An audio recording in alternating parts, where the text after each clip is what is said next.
Good day, everyone, and welcome once again to the 50 Years Ago in Hockey podcast.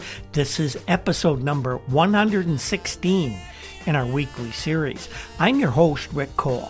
Every week, right here on the Hockey Podcast Network, we take a trip down memory lane, back in time 50 years, and bring you all the hockey news from that time period exactly as it was being reported, in the words of some of the greatest sports journalists of all time. This week, we are in the period of January 31st to February 6th, 1972. Every week about this time, we'd like to remind you that if you like what we do here each week on the Hockey Podcast Network and every day on Twitter with our Twitter account, you can help us out by going to patreon.com/hockey50years to subscribe to the podcast. Our subscribers not only get early access to each week's free podcast, but we have some really neat stuff in the hopper coming up. What we get to do in the subscriber podcast, we call them overtime, is we delve more deeply and in greater detail into the stories that dominated the hockey world at that time. We have some special features, and in fact, we have 3 Patreon episodes that we are going to be recording this week with some pretty interesting historical stories you likely won't find anywhere else. And a personal update from myself for this week. Every day we're getting a bit stronger. I had a bit of a setback the last couple days in getting the Twitter feed out, but we think we're getting back to normal now. We're trying to get a little exercise, a little more exercise each day, either on the stationary bike or walks outside when Port Colborne weather permits. And in the winter, if you've lived in this area, you know that can be a daunting problem sometimes. The brain fog is still continuing a bit, but I think that's even improved a little over the past week. Although we're still finding it a little difficult to maintain our concentration for longer periods of time, but we're getting there. So as we begin this week's look at the end of January, beginning of February, we'll give you a little update on the Nhl Standings. The Eastern Division, Boston Bruins, a record of 49-34-7. We're still in first place, and they had now stretched their lead to 6 over the second place New York Rangers. Everything else is pretty much decided, even at this early stage of the season. Montreal is in third, 8 points back in New York. Detroit and Toronto still battling for the fourth and final playoff spot. As we went into the week, they were tied with 50 points each. Vancouver and Buffalo trailing the field by a lot. In the Western Division, the Blackhawks were now taking control with an 11-point lead over second place Minnesota. California way back with 44 points to Minnesota's 62. The Blues 3 points back of the Seals with 41 points, while the Flyers still held out playoff hopes, 5 points back of St. Louis with 36. The Penguins had 33, and the Kings showing a little bit of life, but only 32 points. So as usual, we'll try and go sort of chronologically through the week, but there are things coming in and out and stories that started one day and kind of carried on a couple days. So we'll try and summarize each of them. The Blues started things off early in the week by calling up the defenseman Dick Perciviat and forward Kurt Bennett. Perciviat comes up from the Kansas City Blues of the Central League because John Arbor had a broken arm, and Kurt Bennett was playing for Denver of the Western Hockey League, and he was taken over for the injured Brian Lavender. Now, there were stories in Montreal this week. I believe it was one of the Montreal French language papers claiming that Sabres star Gilbert Perreault had basically walked out, had quit the team. He was supposedly had done this after a severe dressing down. He and fellow Quebec native, Montreal native Richard Martin and him were given a real bad dressing down by interim coach Joe Crozier. Joe took over for Punch Imlach, who had the recent heart attack. Crozier called the two into his office and basically screamed at them for about 25 minutes over their lack of defensive responsibility. In fact, anybody who was in the odd in Buffalo when that happened said it could be heard reverberating throughout the arena. If you ever been in the odd when it's empty, and I have, yeah, the words do kind of echo through the place. Now, Perreault, as soon as he found out about the report, he was quick to speak up. He even spoke with the Montreal Gazette and said that he had not even spoken to any Montreal reporters for a couple of weeks, although he was aware that a couple of Montreal writers had called his mother in Quebec and a brother-in-law also in Quebec asking questions, but nothing seemed to come to Jill. So the story about this is nothing to see here, folks. Move along. Keep going. Nothing here at all. An early week trade rumor had the Toronto Maple Leafs talking to the Vancouver Canucks, with the Leafs apparently having some interest, according to Vancouver writers, in forward Rosaire Payma, although no names of Toronto players were mentioned as going back to Vancouver in any possible swap. Now, Bud Poile got a little upset with Jim Gregory, the Leafs general manager, because Poile apparently thought he had made an appointment to have Gregory visit him in his office at Pacific Coliseum, where the two would talk about making some kind of a bartering deal. Well, Gregory didn't show up, and when Poile called him at his Vancouver hotel room, the Leafs were in Vancouver Saturday night of the weekend. What happened there was Jim said that Canucks really don't have any players that hold a great deal of interest for the Leafs. Now, the Leafs were also considering, early in the week, bringing up a forward from Tulsa by the name of Nhl Thompson, a native of Prince Edward Island.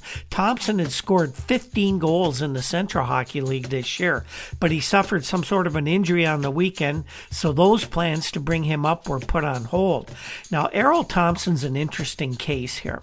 He was discovered playing senior hockey for Sandy's Royal, a team in Prince Edward Island, by Leaf scout Johnny Bauer. So a guy with basically almost no junior A experience and just playing senior hockey, a guy like that, his chances to progress to the NHL usually are between slim and none, and Slim's about to leave town.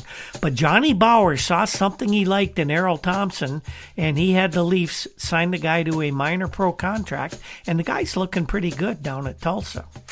Well, we learned this week in Pittsburgh, one of our favorite hockey people of all time, Red Kelly, went to Pittsburgh ownership and asked to be relieved of his duties as general manager of the team, and Tad Potter, the Penguins president, agreed to Red's request. So Red stepped back as general manager, continues as coach of the team. He figures he can do more to improve the team there. Red knows in Pittsburgh, like most cities around the National Hockey League, you need to have a winner to really bring the fans in, and the Penguins aren't drawing well at all. So the speculation was that Red was going to, the result was that Red was going to take over the Penguins behind the bench, or continue there, devoting all his time to coaching the Penguins. There was a rumor that Red was going to suit up after 5 years of retirement and play for the Penguins, and he quickly put that to rest, and he told Milt Dunnell of the Toronto Star, "I know exactly where that story started." Guess who might have put up that speculation? It was a writer at that time. The Philadelphia papers were full of reaction to the Big Kings Flyers deal, which sent Serge Bernier, Jimmy Johnson, Bill Lasuk, and Larry Brown to Los Angeles for Eddie Joyal, Ross Lonsbury, Bill Flett, and Jean Potvin. A lot of people don't know about this. The deal was actually two separate trades, and I have no idea why they were deemed as individual deals. Originally, the first swap was going to be Larry Brown to the Kings for Jean Potvin. And then it was the three forwards from the Flyers for the three Kings forwards. They were announced at the same time, but they were officially separate moves. Now, one of the newspapers in Philadelphia already early this week had the headline that the Flyers had, quote, blown another trade. This is typical of hockey writers at the time. They live in the moment. They still do today, I guess, in 2022. They were living in the moment. They live in the moment now. Things would turn out that this was not a bad deal for the Philadelphia Flyers, if you know your history. Now, another paper had speculated that the Flyers made the deal for Jean Potvin because they already had their eye on younger brother Dennis Potvin, who at that time was starring in the Ontario Hockey Association Junior A Series with the Ottawa 67s, and they hoped that it might be easier to sign Dennis if the opportunity presented himself with his brother on the Flyers. By the way, Flyers GM Keith Allen said he wasn't yet done making trades and that he had an offer on the table to the Vancouver Canucks, although no names were discussed in that particular rumor. Well, Tuesday this week was a dark day in the history of the Toronto Maple Leafs, although we didn't know it at the time. We've got news from the Toronto Star that the ownership dispute of the Maple Leafs and Maple Leaf Gardens might finally be resolved, and it was done so in a manner that time would prove, destroy any hopes for a renaissance that the Maple Leaf fans were hoping for in 1972. The Star reported that Harold Ballard had purchased the Smythe family stock in Maple Leaf Gardens, paying a whopping, for that time, $7,546,350. And I'm not sure if there's any cents attached to that. Now, we weren't sure at the time where Pal Hal got all this money, but some sources have Hal in major debt to the Toronto Dominion Bank for approximately 3/4 of the $7.5 million sum that it took to acquire the Maple Leaf stock. I'm sure we'll hear more about this as time goes on. Well, here's a good news story after that piece of horrible news, at least if you're a Maple Leaf fan. This is good news if you're a Canadiens follower. Serge Savard made his long-awaited return to the Canadiens lineup this week. Serge had been out since he broke his left leg for the second time last spring, and it was actually coming as the weekend was coming up. The Canadiens announced that he would be starting for them, and you could wish Serge Savard, a good guy, nothing but the best as he tries to come back from 2 broken legs, the same leg in 2 years. Not been a very happy season for the Blues forward Floyd Thompson, although he's got to be ecstatic over making the NHL this year. But on Tuesday of this week, he was injured in an automobile accident near St. Louis on U.S. Highway 40. Thompson was hurt when his car rear-ended another vehicle that had been parked on the shoulder of the highway.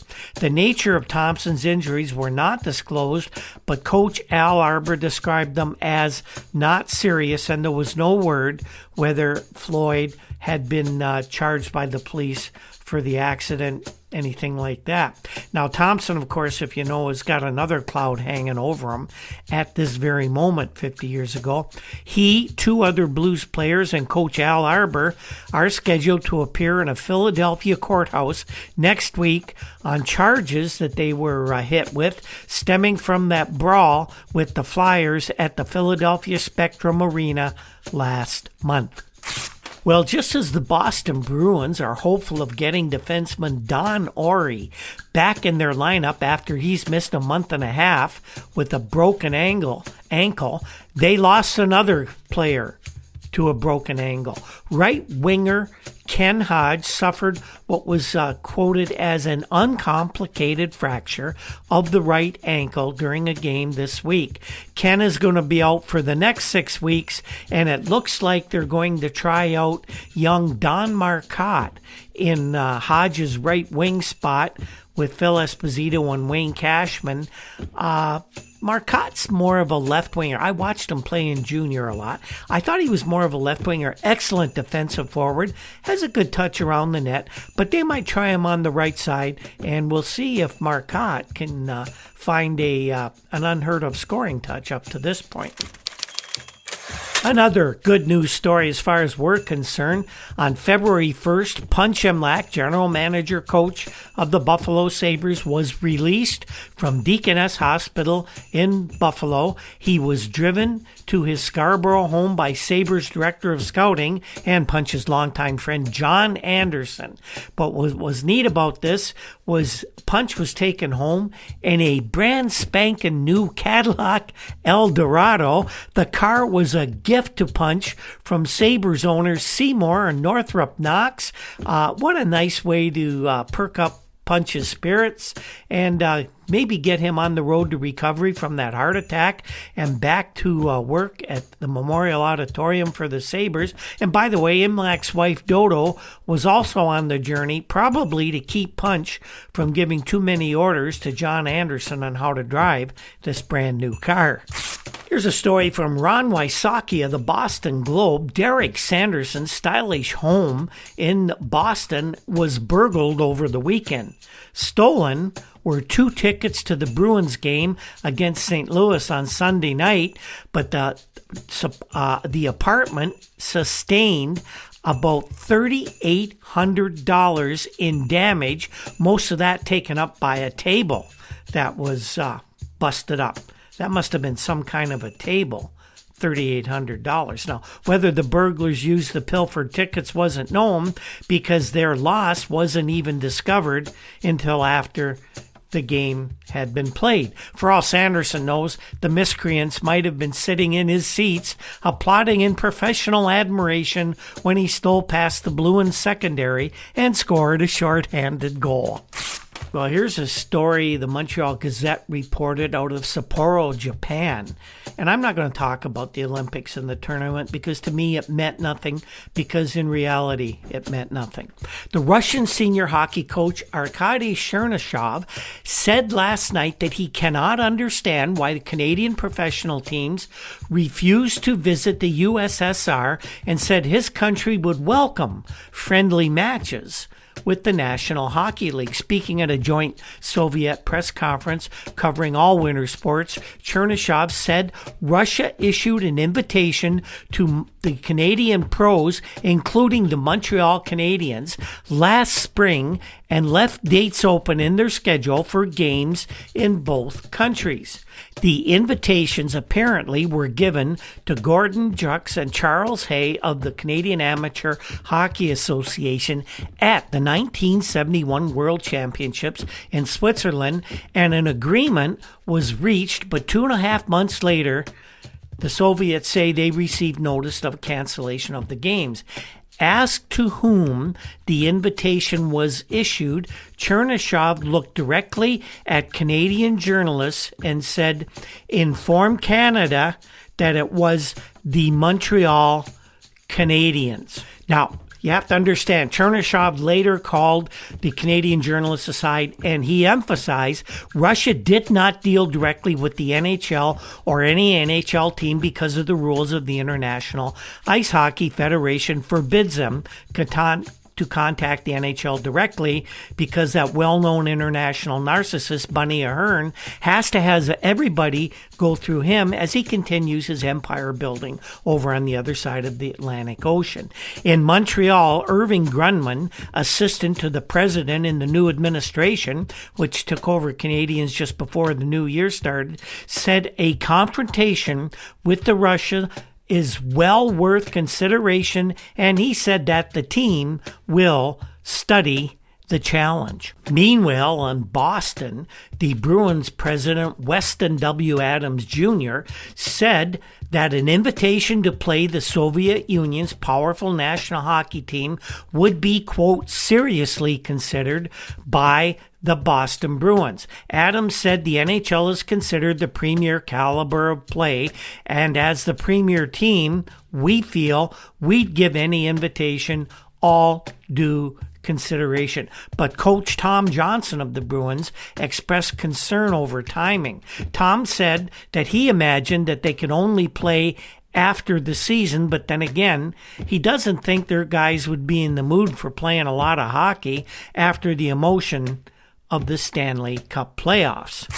A little story out of California that I thought I would bring along this week. The Seals recalled defenseman Ken Baird from the Oklahoma City Blazers of the CHL, where he'd been playing on loan as part of a complicated deal that sent Chris Odlofsson, I think, to the Bruins, and Ivan Boldarev to California. He was called up as an emergency fill-in for injured defensemen Carol Vadnais and Paul Schmier. Vadnais had a bad groin, Schmier a fractured thumb. Now, this was interesting because Ken Baird, who was the Seals' first pick, but only in the second round in the recent amateur draft, he had played 7 games early in the season for California, and he was actually the subject of a lot of controversy, although you probably never heard anything about it, and this probably led to Coach Fred Glover's firing. You see, Glover liked Baird's training camp and wanted to get a better look at him, so he played him in the first 7 games of the season. But general manager Gary Young, trying to show everybody that he's the boss of the Seals, and I don't know why anybody would want to admit to that anyway, he chastised Glover for playing Baird in the early going, and he decided that this was a big problem with Glover because Glover didn't listen to him. He kind of laughed at the young upstart who was the GM and said he was going to play who he wanted to play. Eventually, Fred got to play who he wanted to play, only it would be with the Los Angeles Kings after he was unceremoniously dumped by the Seals. Well, the Canadian press had reported this week that the new NHL team in Long Island, owned by Roy Bowe, his name is, he's the franchise holder, he's looking for Al McNeil, the former Canadiens coach who won the Stanley Cup last spring. Al McNeil is who Roy Bowe apparently wants as the first bench boss. They were also looking at the Rochester Americans as the American Hockey League as their farm team.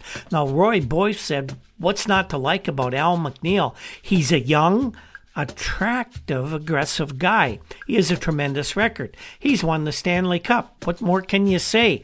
Bowe said that he had asked the Canadiens for permission to talk to McNeil, but as of yet they hadn't given him permission, so why not tamper a little bit and tell the Canadian press that you want the guy? Oh, meanwhile, Stan Fischler was telling us at the very same time that Harry Sinden would be back in the NHL next season, and it was probably going to be with the Long Island team. Another Fischler gem this week. This one kind of made me laugh at the time and makes me laugh a little more now.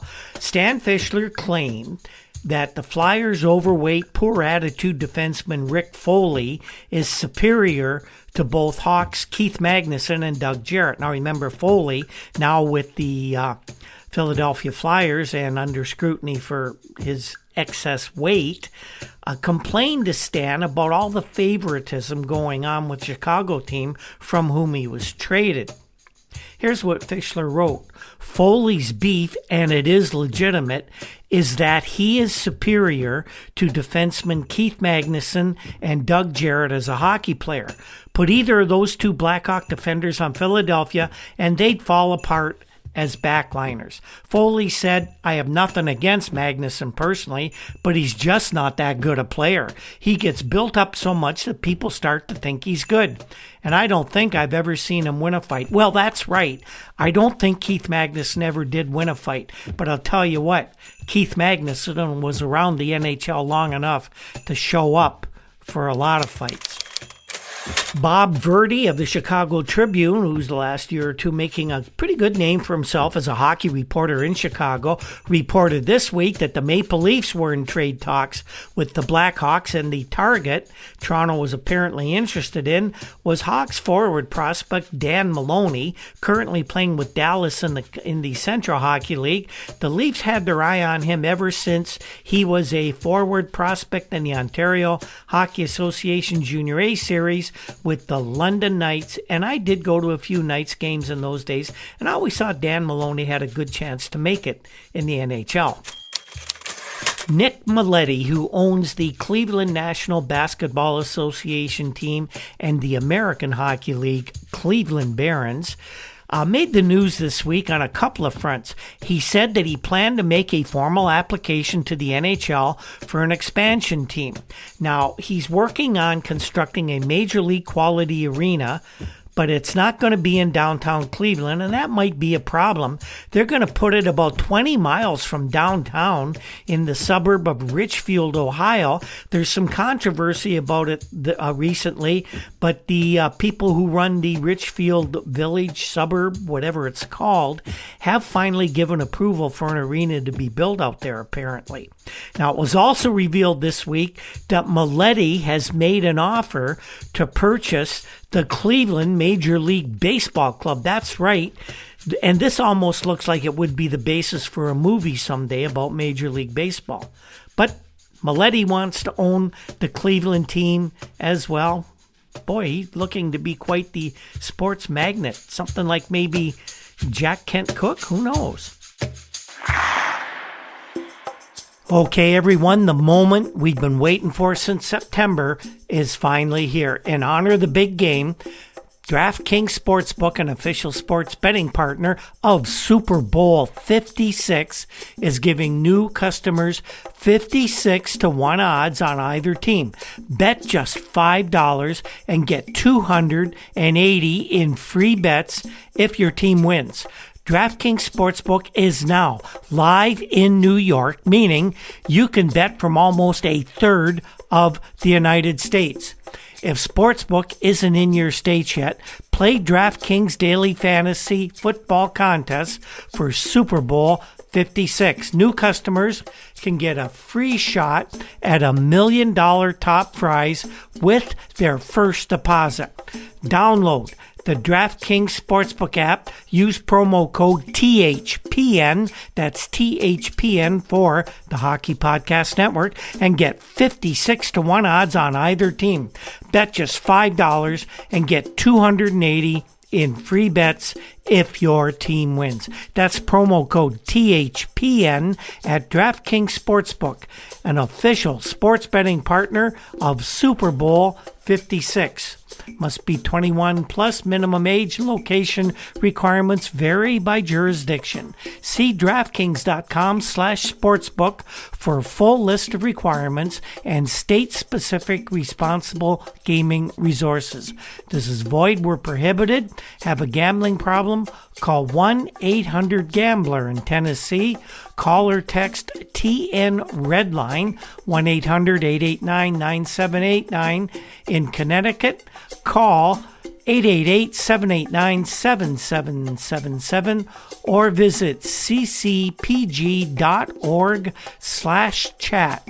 In New York, you can call 877-8-HOPE-NY or text HOPE-NY, which is 467-369.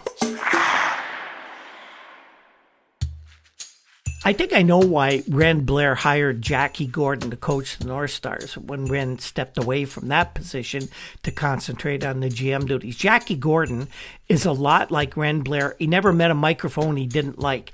Blair was a great interview. We talked to him about a project on the expansion draft, and he's really an interesting guy, was an interesting guy. Jackie Gordon the same. Well, Jackie Gordon also has sizing things up pretty good in the NHL this year. Somebody asked him how he sees the NHL playing out this year, and here's what Jack Gordon had to say.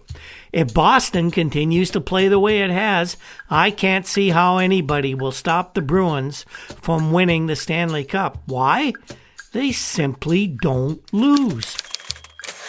Another Canadian press story this week, Northwest Sports Enterprises Limited, the owners of the Vancouver Canucks of the NHL, through that complicated ownership agreement with Medicor of Minneapolis, Minnesota. Well, the Canadian division, I guess, Northwest Sports Enterprises, acquired controlling interests in the Seattle Totems of the Western Hockey League. Lyman D. Walters, a vice president of Northwest Sports and also of Medicor, said that Totem president Vince Abbey will remain a major stockholder on the team, but Totem's general manager Murray Costello, who is also a shareholder, is now out of a job. Bud Poile, the general manager of the Canucks, will also serve in the dual capacity as general manager of the Totems, who are in last place in the Western Hockey League. Walters said that Rochester Canucks American League farm team won't be affected by the Seattle acquisition.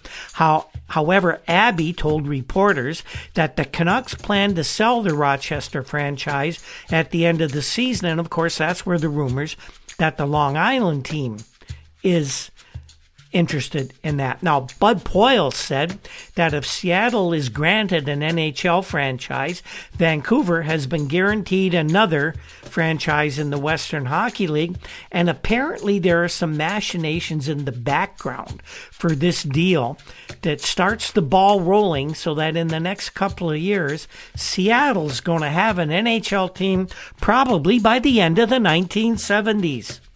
Well, we have some WHA news for you this week, and this first story is out of the Miami News, and it's quite interesting, where all the talk about the Miami Screaming Beagles, or whatever the hell, the Angry Birds, I guess you could call them, the Miami Angry Birds. Yeah, Angry Birds, that might catch on.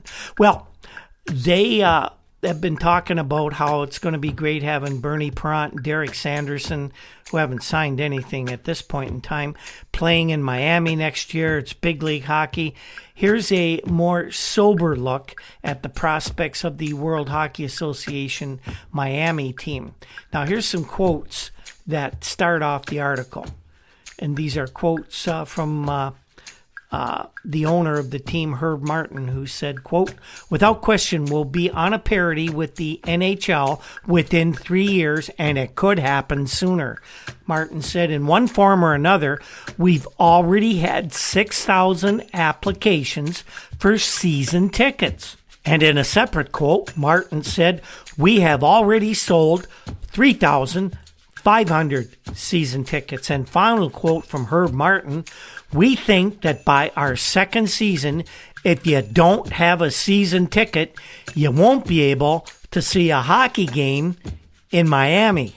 George Storen, the fine sports editor of this publication, the Miami News, says that those are quotes culled from other newspapers attributed to Herb Martin, the man who says he's going to put a Miami team in the WHA.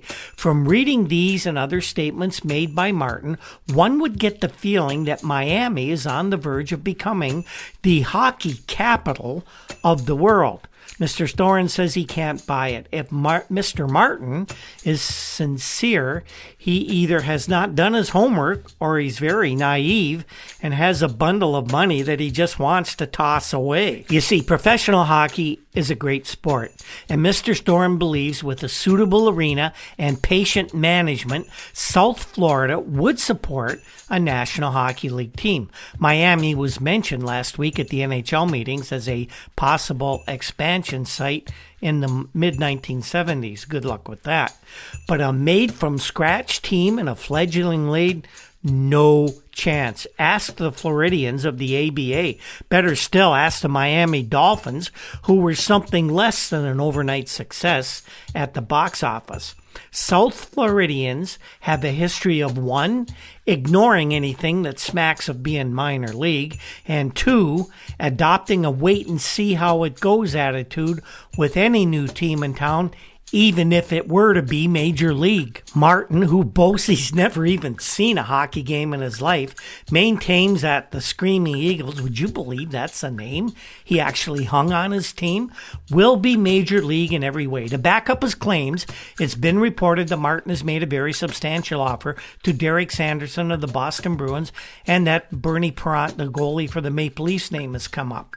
Now, Mr. Storen has no reason to believe or doubt that such offers have been made to Sanderson and maybe even other NHL frontliners. However, it's a long way between making substantial offers, having it accepted, and finally putting up the cash to close the deal. And it's going to take a whopper of a cashier's check to put Derek Sanderson in whatever the Miami uniform looks like. Bob Wolf, the lawyer who represents the Boston All-Star, isn't about to let his client give up the security of the Bruins without making Herb Martin pay extremely heavily. Talur Sanderson says, Wolf, it'll have to be the biggest pro contract in history. And even then, Sanderson would only just think about it. Another question for this Miami hockey team is, where the heck are they going to play? I put out a few weeks ago a nice picture of Herb Martin and one of his associates standing in front of a building that looked a little bit like the early days of construction. Well, not actually the mid to later days of construction of the Forum in Los Angeles. Really nice picture. It was said that this is the building that they were putting the finishing touches on for the new arena that the Miami Screaming Eagles were going to play in. Now, Mr. Storen reports that according to Frank Dolson of the Philadelphia Inquirer, Bob Wolf, Sanderson's lawyer, drove out a few weeks ago to Martin's Executive Square, which is under construction in the city, and the lawyer apparently told Frank Dolson, good columnist by the way, that if that's it, I'm impressed, staring through his windshield at an L-shaped building somewhere off in the distance. That was apparently it, according to this story.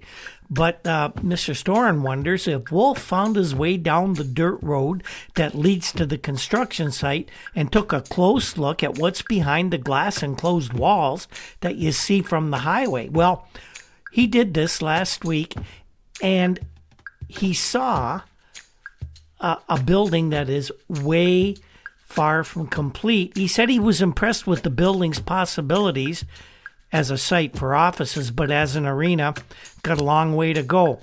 Like it needs two other sides, a roof, a hockey rink, and seats for the 15,000 people Martin predicts will turn out for the home games this October. Now, Storen says, I don't claim to be an expert, but when I picture a building under construction, I see it with four sides going up simultaneously, or at least the foundations of four sides. If the enthusiastic but possibly naive Herb Martin intends the Screaming Eagles to play in the backyard of his office building next fall is field hockey, then he's got a chance to make it. But ice hockey, not a chance in the fall of 1972 for that to happen. Interesting story out of Windsor, Ontario. The Minnesota Fighting Saints might want to employ the Windsor Arena as their training camp site this September. And, of course, the Windsor people would be more than happy to accommodate the Fighting Saints. Now, arena manager in Windsor, Cyril Martinello, said this week that they had been contacted unofficially, but not by anyone associated with the WHA team. They're definitely interested. It looks pretty good from what he's heard through the grapevine, but I don't know many deals like that get made through the grapevine. A little more WHA updating. Bill Hunter says his Edmonton World Hockey Association franchise has received a vote of confidence from the Edmonton paying public.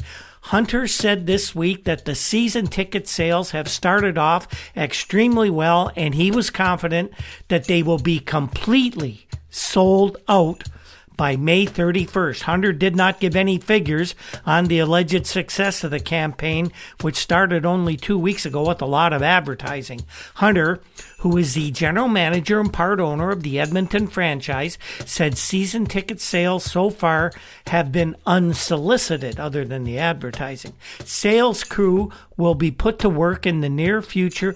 The target is to sell 4,500 of the 5,200 seats available at the Edmonton Gardens. So don't figure on anything breaking even in Edmonton until they get a rink with at least twice that number of seats.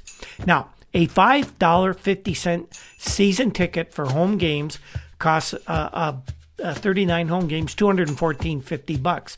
The top ticket is $6, which will cost $20 more for the season. A total of 700 seats will be reserved for sale on a game-by-game walk-up basis, and they will cost $4. And Hunter says the new team will probably be known as the Oil Kings, and they will have offices on the main floor of the McDonald Hotel. Now, the offices are currently actually under construction as this report was being made. Hunter was also negotiating with the city of Edmonton regarding construction of a new arena, and that would be ready for the second season, 1973-74. Now, just to show you how things change depending who you're listening to, this story I've been reporting on was by Wayne Overland of the Edmonton Journal, who was surrounded by controversy in his own way throughout his writing career. Well, he said there was good news in Miami. General manager Lester Patrick announced that the club had already, that's of the Miami Screaming Eagles, Lester Patrick, he said the club was sold out of prime $10 box seats for the season, opening October 14th, and the Miami arena was now 50% completed. I guess 50% of the walls are up, according to the last story. There were 2 walls. Yeah, 50% of something was completed, I guess. And he also said that Boston lawyer Bob Wolf said he was very impressed with what he saw in Miami.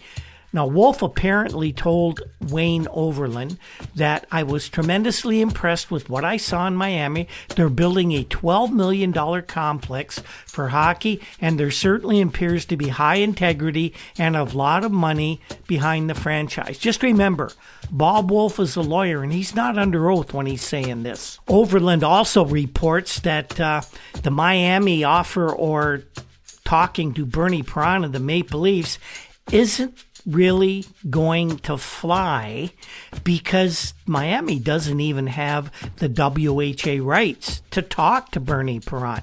Calgary general manager Scotty Monroe complained that Perron was on his protected list, and Miami offered Perron somewhere around $600,000 for a multi-year contract.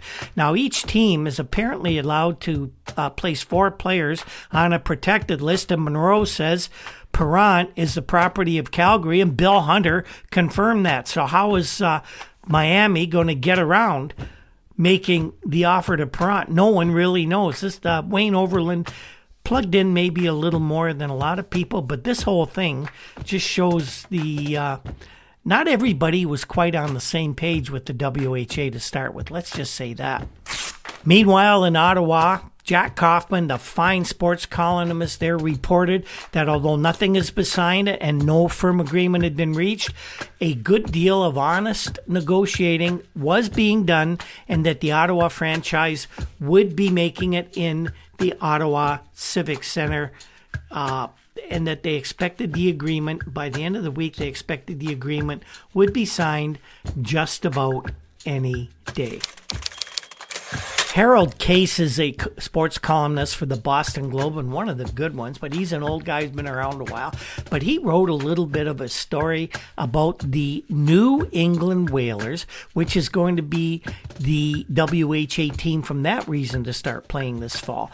And we'll just give you a bit of what Harold Case said about this fledgling franchise that was trying to get started. Harold writes, if sports had a croix de guerre, we would have to look no farther than the new office building, the New England Whalers, in the Statler building in Boston, to find someone to give it to. Courage can be a goalie diving into a melee to smother a puck, or a defenseman dropping in front of a hard shot, or a forward risking his neck against the boards in a corner, but it can also be starting a new franchise to compete with the Boston Bruins. Starting a new team in Winnipeg, Miami, or even Los Angeles is one thing, but starting it in the home territory of the best hockey team in the world has to be valor of a higher dimension. They have a neat name, an experienced coach in Jack Kelly, and a hustling front office team headed by Howard Baldwin, a financial springboard with plenty of whip and the savvy of Phil Fine, but the attitude of Or Espo worshippers still ranges from sadness to incredulity. Their season is slated to open in October, but 2 things the Whalers still don't have: players and a place to play. Lack of a rink worries them more than the lack of players. They feel they can certainly get enough skaters to ice a team. Now, next weekend, The WHA will hold its first draft, and that'll take place, of course, near Disney World in Anaheim. What an appropriate site. This will determine what team will go after Bobby Orr, Bobby Hull, Stan Mikita, Ed Jockman, Frank Mahovlich, Brad Park, and all the rest. You see, every pro player, star and bench warmer, big league and minor league, and the most desirable amateurs and collegians will be drafted by the 12 teams of the new league. And then, of course, after the draft, it'll be a member of inducing the players to jump to the WHA, just as Rick Barry jumped from the NBA to the American Basketball Association. The leverage, of course, will be money. And, of course, the player will have to ask, where am I going to play? Well, John Colburn Jr., the new Whalers executive vice president, said, we're working on it. Of course, we hope it's Boston Garden, but Colburn said that they really weren't sure where they were going to end up, but it looked like they were going to try for Boston Garden. The Whalers want the Garden, not because it's a palatial edifice. You've been to the Garden, you know that's not true, but because it is the biggest and best located rink in New England. If necessary, the Whalers, they would accept having to play some home games at the Garden and some in another location. You got to wonder, what dates can they get at Boston Garden? The Bruins have the premier games, and their farm team, the Braves, also attract larger crowds than what they'd ever get probably for the WHA. And of course, the Celtics have some priority, and you know, the Celtics are not a minor league team. They're kind of well known in the area. So where else would the Whalers play? Providence? That's another problem. See, Providence doesn't want a WH team. The Four Seasons and Ridge Arenas, they're possibilities, but they're not major league quality. In a couple of years, Boston could conceivably have a new rink, the one envisioned by MDC Commissioner John Sears. But until then, don't forget, the season starts in October. And another question, who do you think will be the first player who will jump to the WHA? The NHL and the WHA, they don't talk about a war between the two leagues. These two entities probably couldn't be more polite if they were on the way to an altar to exchange vows. Now, Coburn said that we're not challenging the Bruins. We know we can't hurt them. They'll always be sold out. But we think this area will support another big league team, and we think they'll support the Whalers as well as the Bruins. Now, the Los Angeles lawyers who started the ABA are the ones who started the WHA. Gary Davidson and Dennis Murphy. They know their way around in the legal maze of interleague strife. The men who were quick and smart enough to get the New England franchise are Howard Baldwin of Marion. He's the president and a formal official with the Philadelphia Flyers, and he's actually a pretty good guy. Coburn, Marion, also Massachusetts. He's the executive vice president and treasurer. He's a Harvard man, formerly in the clothing business in Wareham. And Jeffrey Wood, Englewood, New Jersey. He's the secretary, and he was once a goalie for the Harvard varsity hockey team. So our final story for the week, this pretty interesting one, comes out of the small Ontario town of Dresden. Wayne Gretzky, an 11-year-old member of the Brantford Steelers Pee Wee team, had the town of Dresden buzzing following an incredible performance over the weekend in which he propelled his team into the semifinals of the Royal Canadian Legion Branch 113, Pee Wee. This is a squirt hockey tournament. Wayne was still in squirt at this time.